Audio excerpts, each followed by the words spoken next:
जन्मा हनुमान ने क्यों लेना चाहा, आइए जानते हैं। इस कथा में एक बार की बात है। श्री राम एकांत में बैठे हुए थे और उनकी आंखों से अश्रु बह रहे थे। वे अपने दुख को छिपाने का प्रयास कर रहे थे।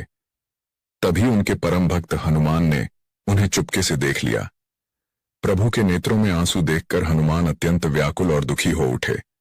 वह तुरंत वहां से निकलकर घने वन में चले गए और भूमि पर बैठकर धरती माता से विनती करने लगे, हे माता, कृपया मेरे प्रभु राम के यह आंसू मुझे लौटा दीजिए।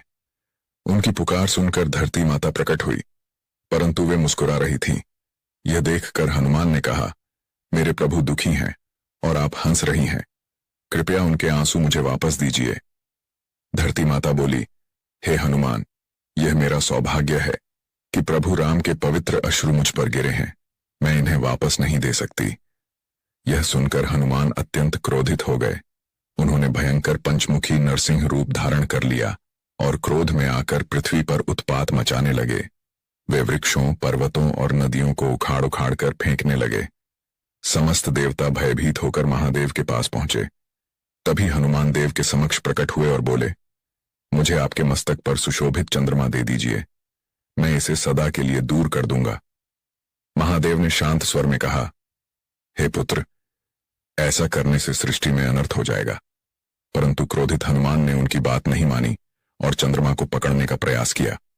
तब महादेव अत्यंत रुष्ट होकर तांडव करने लगे।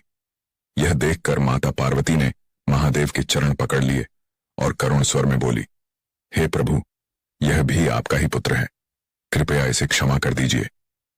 माता पार्वती की विनती सुनकर महादेव का क्रोध शांत हुआ और उन्होंने हनुमान को भी शांत कर दिया। कुछ समय बाद हनुमान बोले, मां, मुझे अत्यंत प्यास लगी है। तब माता पार्वती ने अपने करुणामय स्पर्श से धरती से मधुर जल प्रवाहित किया।